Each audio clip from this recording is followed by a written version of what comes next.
Newly elected Ohio State USG members are ready for change on campus. We caught up with Taylor and Kevin. And President Gee stopped in the Lantern newsroom this week, and the president had a lot to say. All that and more in this week's Lantern Webcast.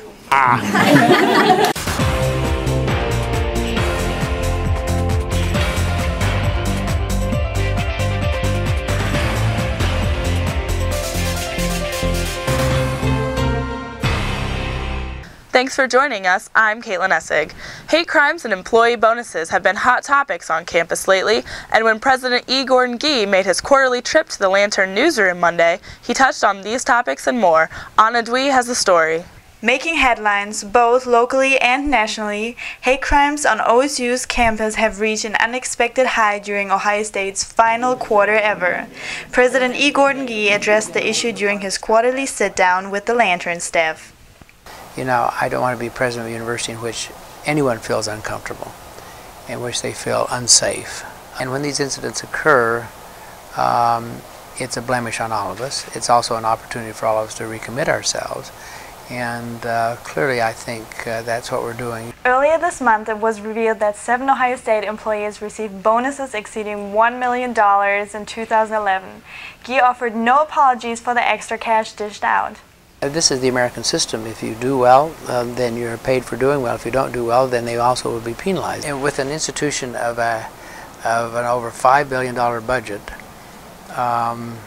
we need to have people performing at a very high level to maintain the quality of what we're doing. So I'm not sorry. I mean, I feel very strongly that everyone at this institution should be paid well and right, and should be paid according to how well they perform. And asked about the sporting news report from earlier this month, which was critical of Ohio State football coach Urban Meyer, Gee, in typical fashion, made a comment that is sure to spark a flame. Sporting news, Sports Illustrated, all of them I don't read. It's bad journalism, and so why buy them? And you know, it's 25 unconfirmed stuff. Do you remember the Sports Illustrated story last year? I mean, they came out with this big story about Ohio State, all of which was ultimately proven to be false. All of which. I mean, the guy must have been looking at another school. It is what it is. I would hope that at our institution we teach a higher quality journalism. Reporting for the Lantern, I'm Anna. Thanks, Anna. The coverage has died down, but the work hasn't. Ohio State's freshly elected USG officials' real work is just getting started. Lauren Clark has more. Ohio State's new USG president and vice president, Taylor Stepp and Kevin Arndt's lives have changed since being elected 2 weeks ago. Not having much downtime, already working on the plans they have put in place. It's been stressful, but it's also very exciting. It's awesome now that we're elected. Things change. I mean, I'm still doing a lot of work. We're putting together our cabinet right now. We're trying to figure out how we want to structure the organization for the coming year. Taylor and Kevin are trying to change the USG perception, and students should expect to see them around more often so they can truly be the liaison between student voice and administration. Still a lot of time commitment, still a lot of stress, but it's extremely exciting, and I want everyone to be a part of it. That's our applications are out now, and I want everyone to apply. So. They also want to make sure students are involved in the semester conversion. Up until this point, it's been a student-included idea, because a lot of these majors were confirmed through the Council of Academic Affairs. And if you want to keep that trend alive, you want to keep it so that students are involved in the process and can actually have some input on their majors. Taylor and Kevin said they want to push for higher safety both on and off campus with a few ideas in mind. Getting Ohio State Police to have joint jurisdiction in the off-campus area with Columbus Police, it just makes sense to us. It needs to happen. We also want to fund student safety services. We want to line item USG funds for that, as well as have their funds sustained through the budget of the university. So we're working with that. Reporting for the Lantern, I'm Lauren Clark. Thank you, Lauren. The Buckeye men's tennis team has smashed their way to another regular season Big Ten title, and their next stop is the Windy City. With more on the historic team's journey, here's Justine Boggs. For the Big Ten tournament, you're in Chicago, so thing that concerns me the most is the wind.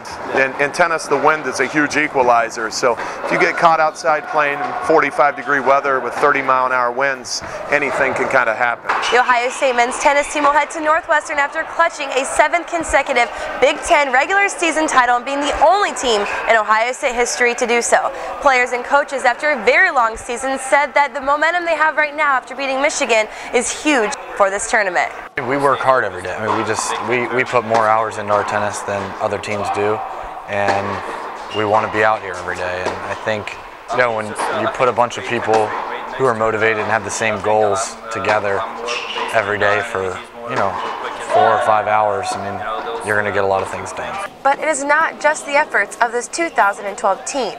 Players credit their success to the prestige group of athletes that have gone before them. I think it's not only our effort. You know, the history of the program has been, you know, through so many great Big Ten titles, and I'm only here for 2 years. So to be honest, I'm not that big part of the deal right here, and to be part of that really good guys and that kind of group, it's been unbelievable. The players will come and go, but one thing stays the same. Being on top means the work has just begun.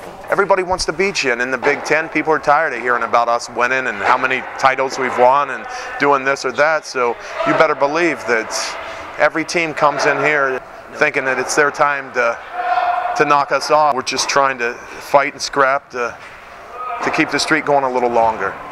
Reporting for the Lantern, I'm Justine Boggs. Thanks, Justine. That's all we have for you this week, but be sure to follow us on Facebook and Twitter for all the news about Ohio State. For all of us here at the Lantern, I'm Caitlin Essig.